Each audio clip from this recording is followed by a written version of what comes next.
PT Jasa Marga Persero (TBK) memproyeksikan 3,6 juta kendaraan akan meninggalkan wilayah Jabodetabek pada periode mudik Lebaran ke 2026.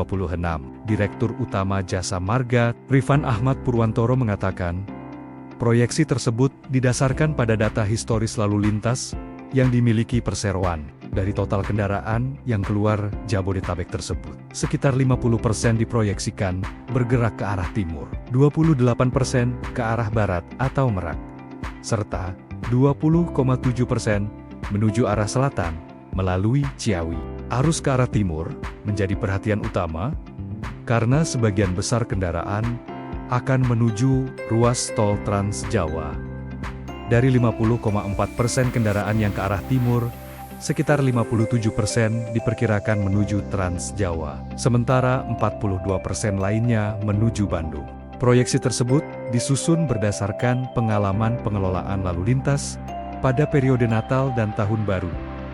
Sebelumnya, menurutnya, tingkat akurasi perhitungan lalu lintas Jasa Marga pada Nataru 2025 mencapai hampir 100% atau sekitar 90,9%. Selain arus mudik, Jasa Marga juga memproyeksikan arus balik Lebaran 2026 akan mencapai sekitar 3,5 juta kendaraan. Pola pergerakan diperkirakan relatif sama, dengan 50% kendaraan kembali dari arah timur, 28% dari arah barat, dan sisanya dari arah Ciawi.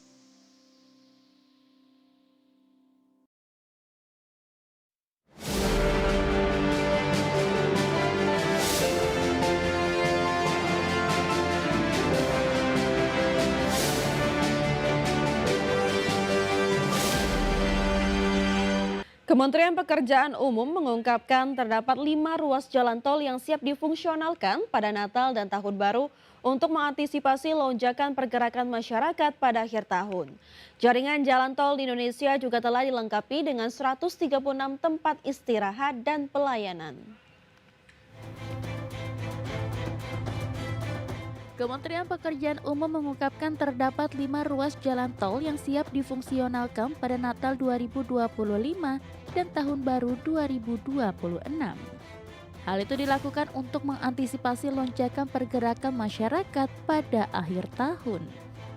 Wakil Menteri Pekerjaan Umum Diana Kusumastuti menyebutkan 5 ruas jalan tol yang akan difungsionalkan, yaitu Jalan Tol Sigli Banda Aceh Seksi 1, Jalan Tol Kuala Tanjung Tebing Tinggi Parapat Seksi 4, Jalan Tol Palembang Betung Seksi 2, Jalan Tol Probolinggo Banyuwangi Seksi 1 dan Seksi 2, Jalan Tol IKN dan Jembatan Pulau Balang.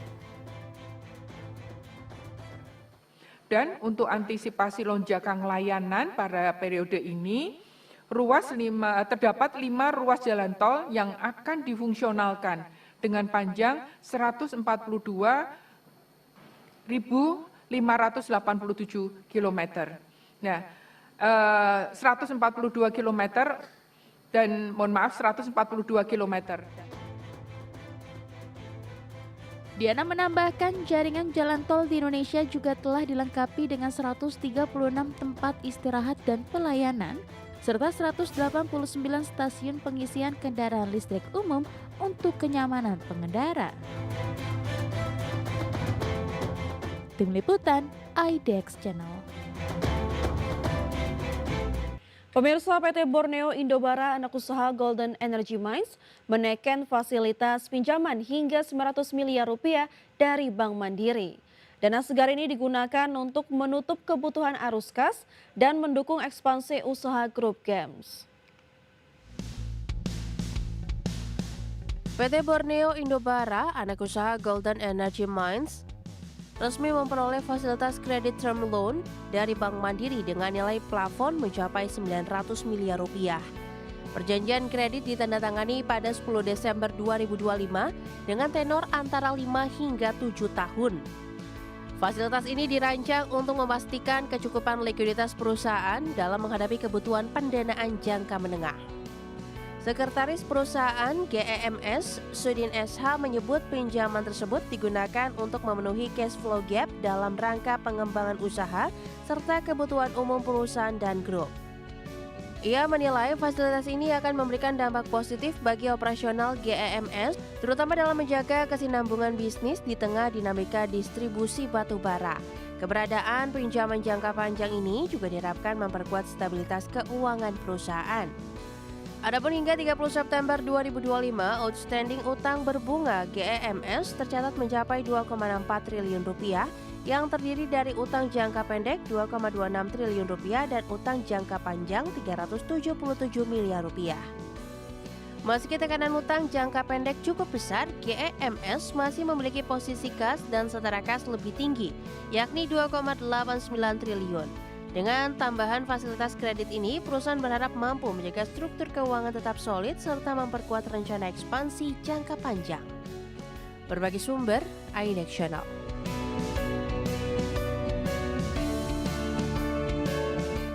PT Multi Garam Utama Tbk atau emiten berkode saham VOLK menjadwalkan rapat umum pemegang saham luar biasa pada Jumat 12 Desember 2025. Rapat ini akan membahas penambahan modal melalui private placement serta perombakan manajemen. PT Multi Garam Utama Tbk atau emiten berkode saham FOLK akan melaksanakan rapat umum pemegang saham luar biasa yang ditetapkan berlangsung pada Jumat 12 Desember 2025. Dalam keterbukaan informasi Bursa Efek Indonesia, Perseroan menyampaikan bahwa rapat tersebut memuat dua agenda utama untuk dimintakan persetujuan pemegang saham. Perseroan meminta restu pemegang saham untuk melaksanakan penambahan modal tanpa hak memesan efek terlebih dahulu melalui skema private placement. Agenda lain adalah perombakan manajemen sebagai bagian dari penyesuaian organisasi perseroan. FOLK saat ini melaksanakan dua agenda korporasi yang berfokus pada penguatan struktur permodalan serta pembukaan peluang kerjasama investasi. Upaya ini berjalan seiring dengan proses penguatan struktur di perusahaan-perusahaan dalam ekosistem bisnis Bong Chandra yang menjabat sebagai komisaris utama VOLK. Manajemen menjelaskan bahwa private placement akan dilaksanakan berdasarkan persetujuan pemegang saham independen dalam RUPS LB. Perseroan mengharapkan dana tambahan ini dapat menjadi alternatif sumber pendanaan untuk kegiatan bisnis atau kegiatan usaha perusahaan anak.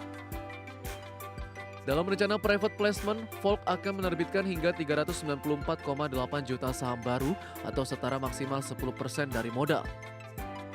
Dana hasil penerbitan akan difokuskan untuk pengembangan portofolio bisnis strategis termasuk Volcate Finfolk, DR Shop, USS Networks, R66 Media Auto Spector, dan Sequoia Hills serta untuk memperkuat permodalan perusahaan.